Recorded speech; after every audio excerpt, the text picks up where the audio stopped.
Good afternoon, everybody. Welcome.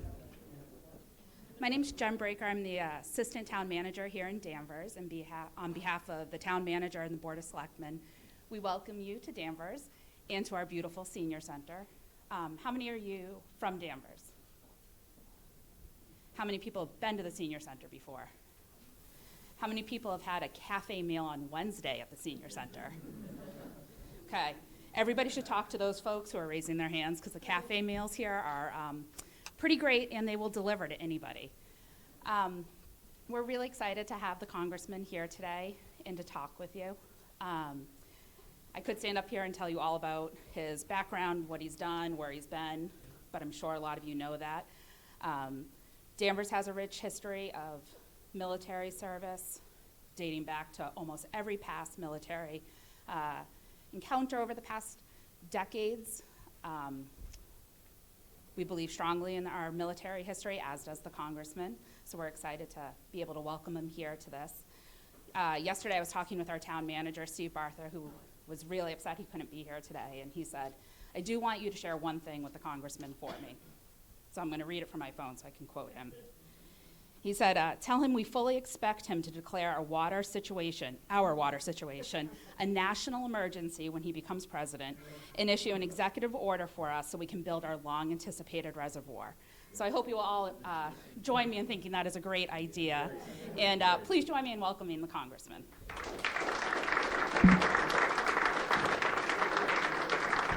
Thank you.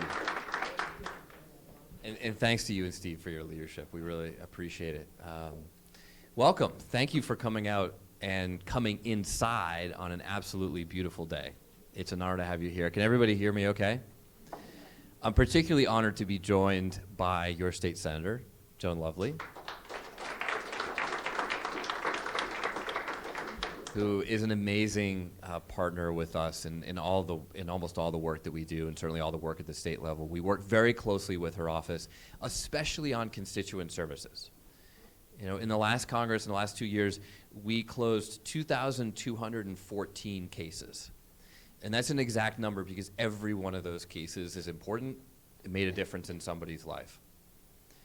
We returned over $2 million to constituents through those cases.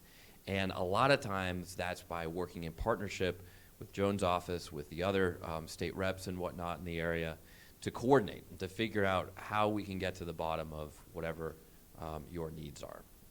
So Joan, thank you. Thank you for being a wonderful leader for our community. So I want to get quickly to your questions, and I want to encourage you to ask tough questions. You know, this is a forum that is for you. It's for you, and it's because I don't think I can do my job as your representative if I don't know what's on your minds. I am fundamentally your representative in Washington. I work for you every single day. And we do a lot of town halls because it's important for me and my entire team to remember that we are your public servants. And we can't represent you well in Washington unless we know your opinions. Now, I spoke recently to a group at a factory in Billerica, not far from here. And after I'd gotten the tour of the facility, and it was fascinating because we saw they make some of the things that we used in Iraq when I was in the Marines. I had no idea that they were made down the street from where I grew up. And at the end of the tour, we gathered all the people on the factory floor who were putting together these advanced infrared devices.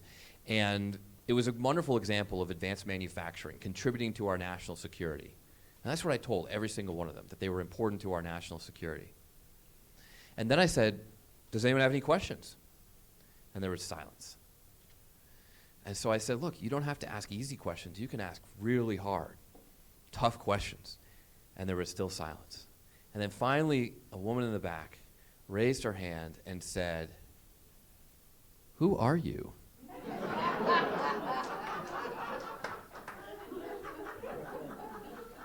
So let me start with an introduction and why I'm here doing this crazy job. But then you can literally ask anything you want, including that, when we get to questions. So I look forward to it. You know, fundamentally, I'm a member of Congress today because of the time I spent in the Marines.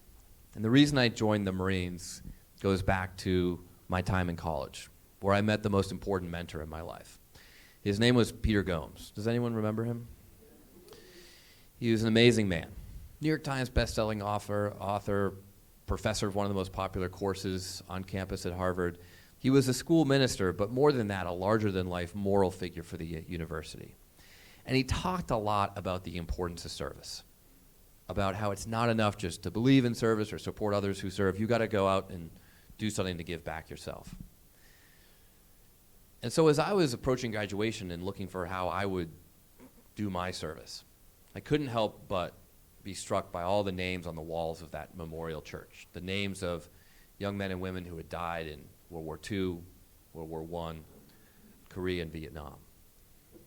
And ultimately, it was that respect that I had for these 18-year-old kids who put their lives on the line for our military that made me decide to sign up. Now, I didn't know that 3 months after graduation, September 11th would happen, or that I'd end up doing 4 tours in Iraq. But Iraq, as you might imagine, was a life-changing experience for me. It was the first time in my life that I really came to appreciate just how fortunate we are in America to have things like the rule of law, freedom of the press, the right to vote. It's also where I learned that I really enjoy serving, and that's fundamentally why I decided to run for Congress when I got back. But the other part of the Iraq experience for me was it was the first time where I felt really let down by the folks in Washington, even betrayed by some of the leaders who sent us into that war. And that, more than anything else, is why I decided to run back in 2014. Because I said, if no one is willing to stand up to the establishment and change this, then it's not going to get any better.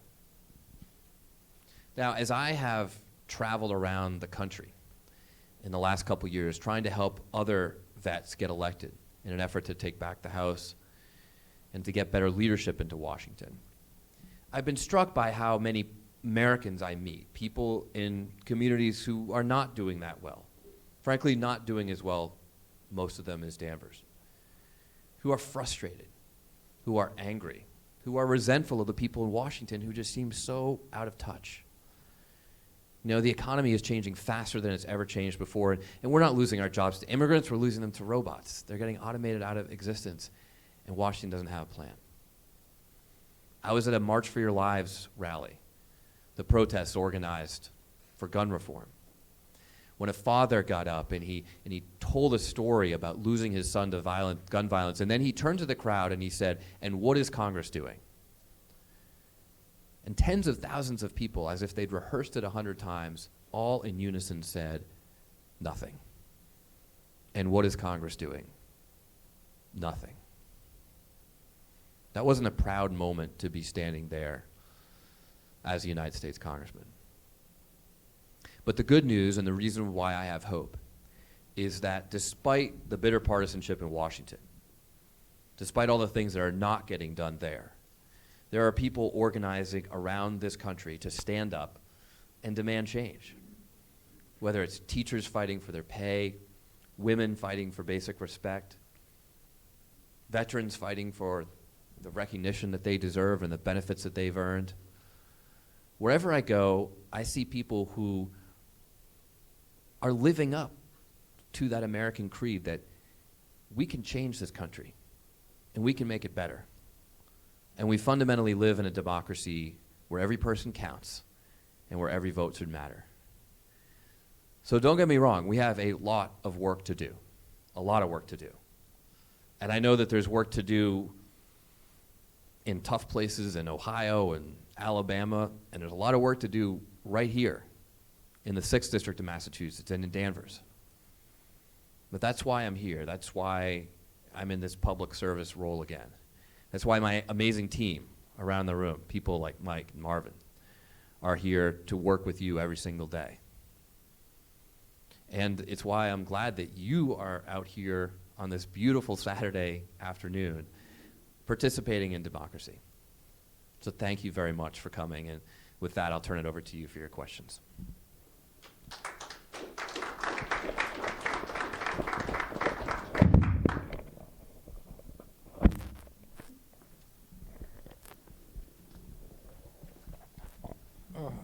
Hi, Seth. I've been following you for the last couple All of right. years, and I really like what you've been saying. Seems to connect with what I like about this country.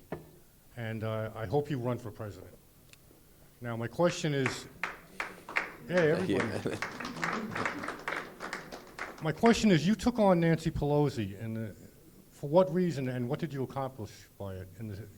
I heard a lot of criticism, and I just don't understand what you were trying to do.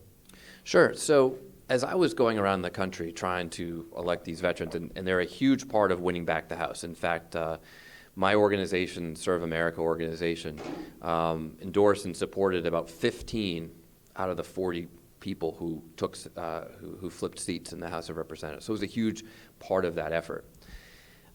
I met this amazing new group of leaders, this new generation of leaders, and they turned into the most diverse and one of the youngest classes of freshmen we've ever had in the United States Congress. And I want to make sure that they have a voice. And so my position, not just vis-a-vis Speaker Pelosi, but the top three leadership positions, is unchanged for the last 2 years. I said we need to make sure that this new generation has a voice in our politics.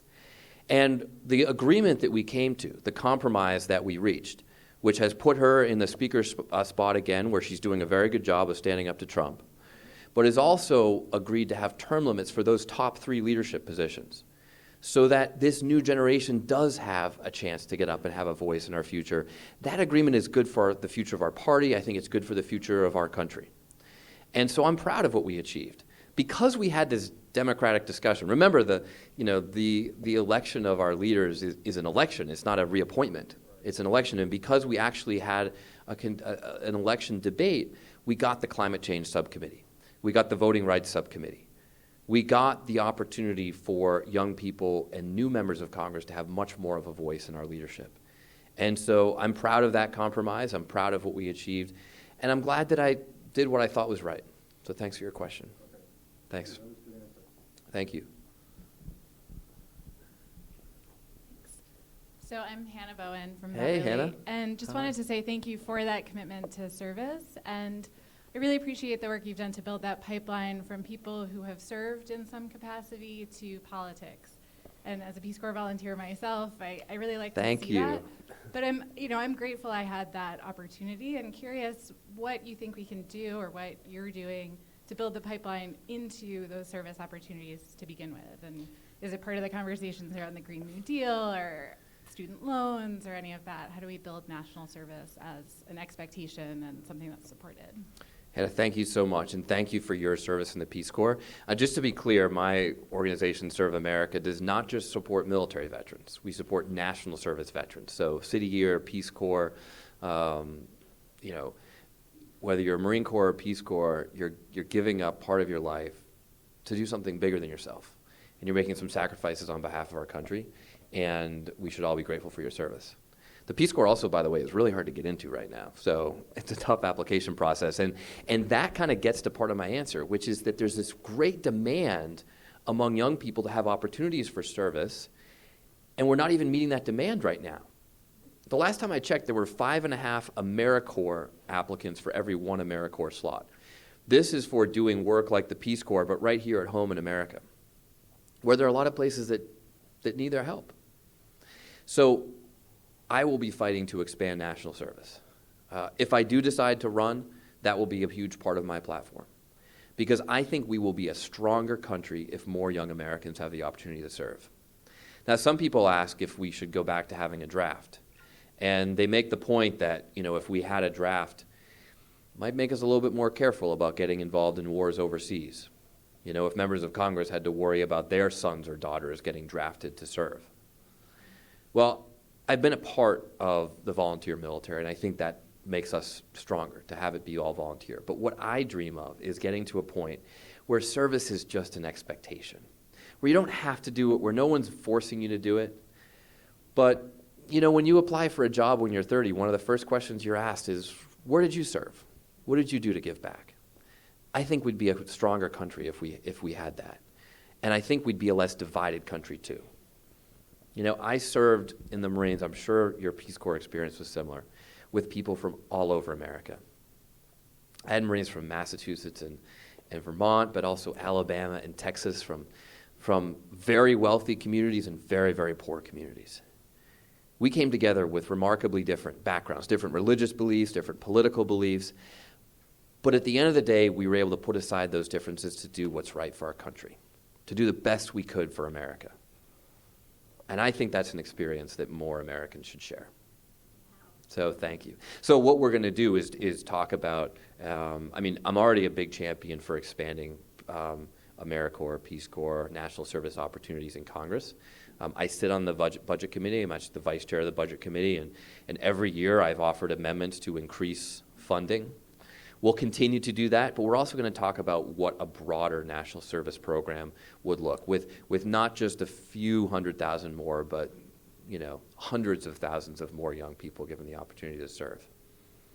So thanks for leading the way. All right. I have to defer to Marvin because he's the man with the microphone. Thanks. Hi, I'm Kerry from FOE Action, and my question is, can you commit to a version of the Green New Deal that gets us entirely off fossil fuels with a timetable to do so? Sorry. It's a great question. So I was actually one of the early signers on to the Green New Deal when it was just this vessel, this open vessel that just said climate change is an issue that we need to devote a lot of resources to. It's of paramount importance. I just had a daughter. My daughter's 5 months old. I'm worried about what the world is going to look like when she's growing up. I'm worried what the world is going to look like just 20 years from now for me and for you. And so we have to take action on climate change. Now, I am going to be releasing what I think should be the key components of the Green New Deal, because we have to make sure that it's science-based, it's fact-based, and that it's achievable. Getting to zero carbon energy is absolutely one of the goals. And we're looking carefully at what exactly that timeline should be. Because we can't have people, whether it's just because of political ideology or whatever else, dismissing this out of hand and saying, that's too far-fetched, it's never going to happen, and so I don't support it. We need to get all Americans behind this because, frankly, we're all in this together. So thank you very much. Thanks. Over here. Seth, over here. Thanks. Thank you, Congressman. Hi, sir. How are you? Good, thank you. I've served 3 tours in Vietnam, and I want to know what your position is on the Blue Water Navy. Blue Water Navy deals with the men and women who served on the ships in the water and transported Agent Orange into Vietnam, and those of us that were in the Brown Water Navy get one benefit, and that when we're in the Blue Water Navy, we don't get the other. So I would like to know what your position is, and I want to know how you're going to vote on House Resolution 969, the Blue Water Navy Act. Thank you. Sir, first of all, thank you for your service. We're grateful for that. And I say that recognizing that you probably didn't hear that when you got home from Vietnam, but you should have. And I think Americans realize today that whether or not we agree with the war, we're grateful for the troops who are willing to serve. So thank you. The answer to your question is pretty simple because I've already co-sponsored the bill, in fact. So I'm supportive of this. And just to explain to the rest of the room what this is about, it has now become evident that a lot of health problems that veterans have from Vietnam are traceable back to Agent Orange. And sadly, a lot of Vietnam veterans have died of cancer or other diseases since coming back because of this exposure. And we all know the troops on the ground, the infantry troops who had this sprayed over them to defoliate the canopy. But the folks who were transporting it were obviously in danger of being exposed to this chemical as well. And there's evidence that this has been a problem. And so we need to make sure that they get taken care of as well, that they get their benefits. Fundamentally, let me just explain to you what my position is on VA healthcare, because fundamentally I believe that veterans like you deserve the best healthcare in the world, period, bottom line, no exceptions. In fact, when I got elected to Congress, I made a commitment to continue getting my own health care at the VA. So I figure if people like you are going to the VA, if the guys I served with and my platoons were going to the VA, I should go there too as a member of Congress. And I know from firsthand experience that while the VA tries to do a good job, it's not perfect. And the first time I got a minor surgery at the VA. I had a hernia. They sent me home with the wrong medications. And actually, by that point, they had figured out that I was a congressman. I didn't tell them, but they'd figured it out. So if they're sending a congressman home with the wrong medication, let's not read too much into that. What about everybody else? So we have a lot of work to do with the VA. The first bill I passed in Congress was called the Faster Care for Veterans Act. And I was proud to be at an Army base just this past week, where a sergeant major came up to me and said, "Thank you for that bill. I've started to use the results of it. It's expediting appointment making at the VA, so it's easier to get in and just simply get an appointment at the VA, which has been a lot of problem for many vets." So we're going to continue working on this. We've also been holding the Manchester VA up in New Hampshire and the Bedford VA accountable for a lot of issues that have occurred at those two institutions. And we are in regular contact with the Bedford VA especially, because that's in my district, and making sure that they're doing their job. So we're going to keep on that, and if there's anything that we can ever do to help you ensure that you get your benefits beyond just voting for this bill, please come into the office and let us know. But I will vote for the bill because I co-sponsored it.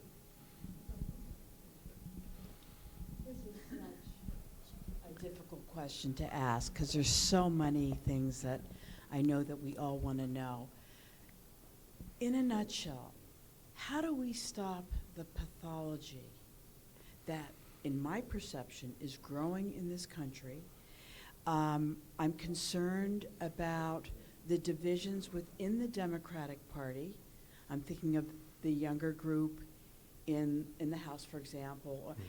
On and on and on. I'm just wondering, with Trump having this opportunity to run again, I guess it depends on the Mueller report what will actually happen, but how do we stop, how do you stop and unify the Democrat leadership? We've got so many people running, so many people with different ideas of running mates. How do we beat this guy so he has to go?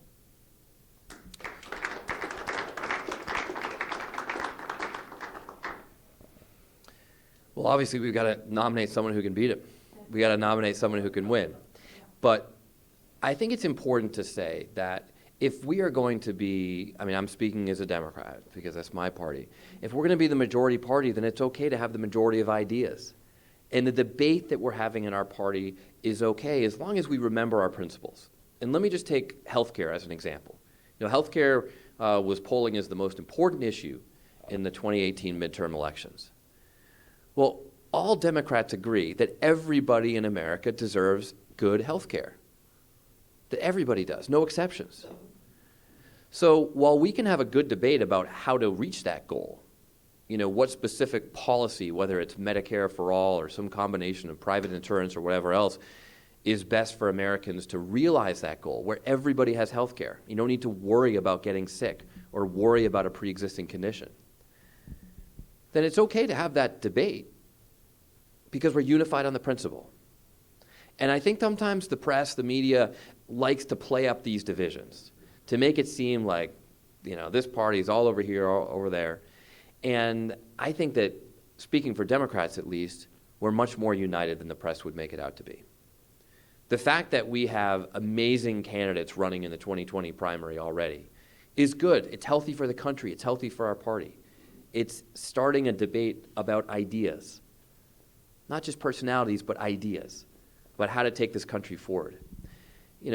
I believe that our party at its best has been the party of the future, a party where people look at our leadership and say, that's the future of our party, that's the future of our country.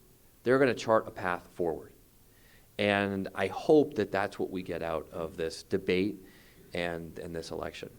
I think the debate is great. I think the whole concept of everything that you're saying is right on. My problem is, how do we fight this machine that's in existence right now and the numbers of people who support them? It's almost like, theoretically speaking, yes, we should all have the ideas and be able to have Republicans and Democrats have conversations. But the reality is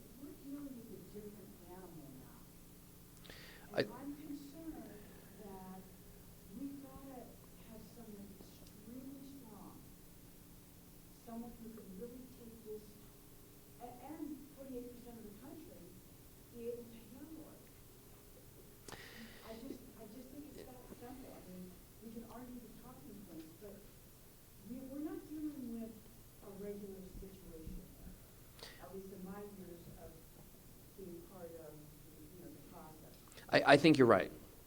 I mean, this is, I mean, I was talking about this long before he was elected, that this is an unprecedented challenge, to put it politely. And I'm putting it very politely. But let me tell you this. People who voted for Trump aren't bad Americans. You know, I know you're not, but I want to make this point because I think it's really important. I know a lot of people who voted for Trump because they just felt like Washington isn't getting it done and we need to disrupt the system. And I understand that, and I hear that. I mentioned this in my introduction as I travel around the country and go to places, a lot of places where a lot of Democrats don't go, but districts that voted for Obama and then voted for Trump. Because the economy is changing so fast that it's leaving a lot of people behind. Because if you want to get a job on the internet and you live in a rural community, you do not have access to broadband, and that's not right. You know, in the 1930s, we said, if you don't have access to electricity, we're going to get you electricity because that's a basic utility. We should be saying the same about broadband today.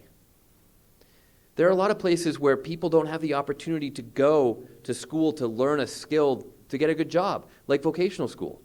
You know, there are lines out the door at the new vocational school right here in our district. Lines out the door. And we should not only be giving kids the opportunity to go to vocational school, we should be respecting them for those jobs when they get out. That means, so we love to talk about free college and among Democrats. You know, 20% of Americans, 1 out of 5 American kids doesn't even graduate high school. They're not worried about paying for college because they're not even thinking about getting in. So we got to make sure that they have opportunities too. And that's the kind of leadership that I think that we need to show going forward. I give Trump credit for recognizing that a lot of Americans are hurting. Well, he tapped into that. He tapped into that anger. He actually, I think, was asking the right question. It's just his answers are all wrong. Because you're not going to solve this problem by walling off immigrants, you know, or going back into the coal mines. Those things aren't going to work. But we need to have problems. We need to, okay, just give me a second, Mark. This is important stuff. This is important stuff. But we need to have real solutions for these people who are hurting. And I think that's up to us to all offer as an alternative if we're going to beat them. Marvin. Sorry. Oh, thank you. Bill Griffin from North Reading. Thanks for coming. Thank you. So what got me activated during the campaign, the Trump campaign, and now the Trump administration is voter suppression. I'm still very worried about it, even though we've made it seem like we made. Well, you should be. Oh, sorry. He's worried about voter Is my suppression, gut on? and I'm telling you, you should be worried about voter suppression. Okay. Yep. So my question is, what's the landscape that you see right now since the midterms are over and we've seen some progress, some steps back, like Kobach is out of power, but Florida and Georgia seem like they're still a real problem. So if you can speak a little bit about that. So just this past week, I proposed a new Voting Rights Act for America because I think that's how big this problem is. I was just down in North Carolina with Dan McCready, who's one of these veterans that I supported in 2018. But he still hasn't won his congressional election because the GOP stole votes, literally stole votes. And I understand that this went on in places like North Carolina in the 1950s, but the fact that it's going on still in 2018, that should scare everybody in America, because the most fundamental requirement of a democracy is that every vote counts. I saw this is one of the things I saw in Iraq. For all the problems of that war, it was an amazing moment when Iraqis for the first time ever got to vote. And the system was, after they voted, they dipped their finger in ink to mark it so they wouldn't vote twice. Now, we thought the Iraqis would walk out of those polling stations and put their hands in their pockets so that insurgents or terrorists who were opposed to this democracy thing wouldn't attack them. But instead what happened is Iraqis walked through the streets holding those fingers up and saying and showing that for the first time in their lives, their opinion mattered, their vote counted. But the problem today in America is that's not true for everybody. For a lot of people in this district in North Carolina, their votes literally got thrown in the trash. So their votes didn't count in that congressional election. Otherwise, Dan probably would have won. How many of you think that, as residents of Massachusetts, your vote counts in the presidential election? I mean, hopefully, but really, with the Electoral College, it doesn't make much difference. What about with gerrymandering? You know, there are some districts that, like, doesn't matter. It's always going to go one way or the other, just how it's gerrymandered. Do you know what the first ever gerrymandered district was in the United States of America? It's this one right here, folks. It was our district, so I feel a particular responsibility for trying to change that. Elbridge Gerry's house still stands in Marblehead. The district actually is not very gerrymandered right now. It's pretty normal shape, but it used to look like a salamander, which is where that term came from. And of course, the purists will tell you that it's Elbridge Gerry, not Jerry, but I digress. The point is, we have a lot of work to do. We're not where we need to be. We are not setting the example that we should be for the rest of the world, that we are a democracy where every vote matters. Thanks.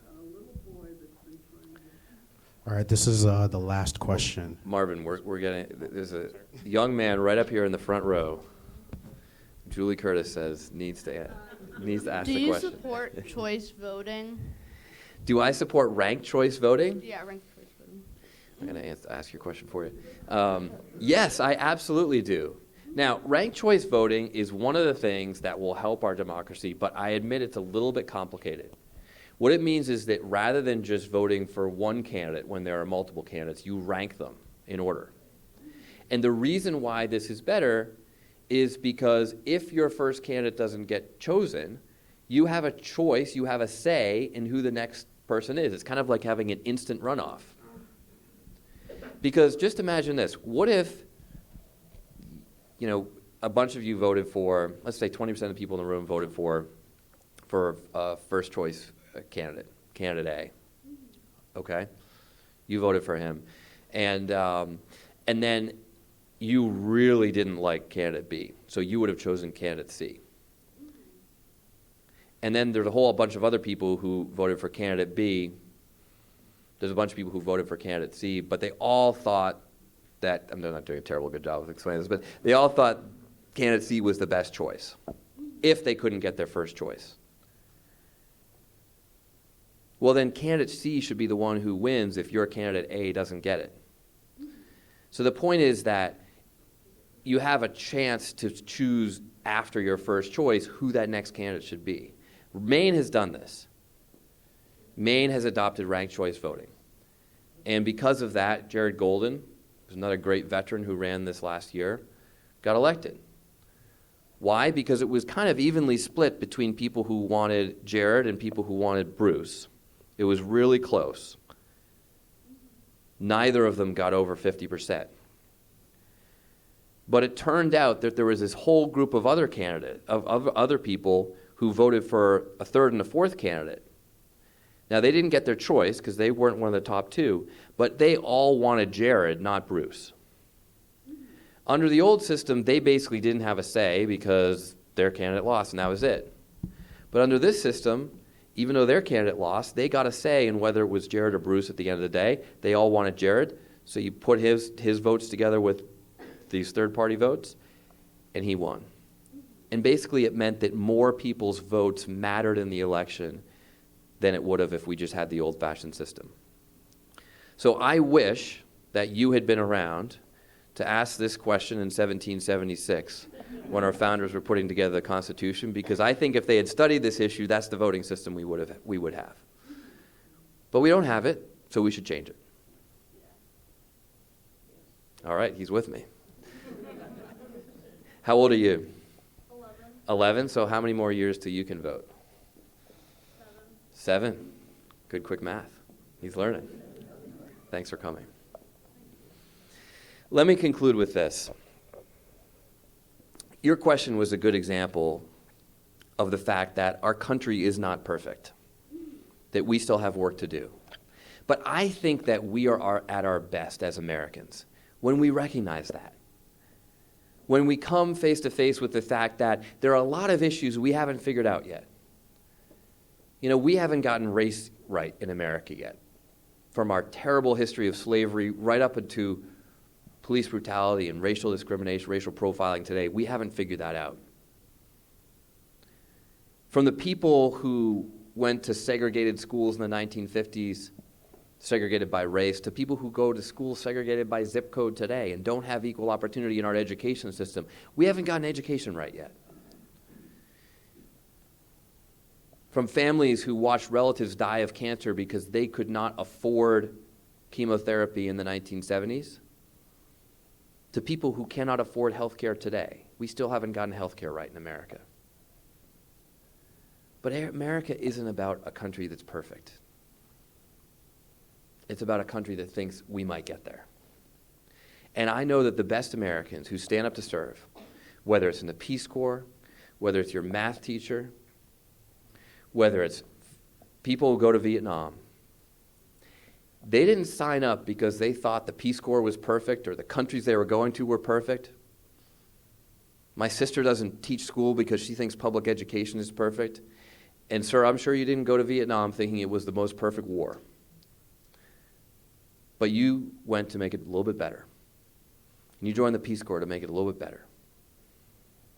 And you should tell your math teacher that she's doing a good job. That's America at its best, folks.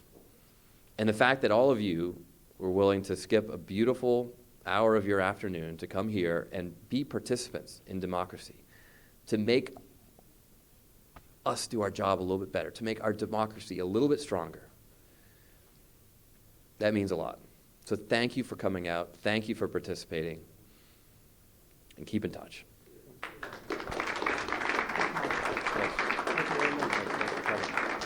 Rhetorical question here. Whenever you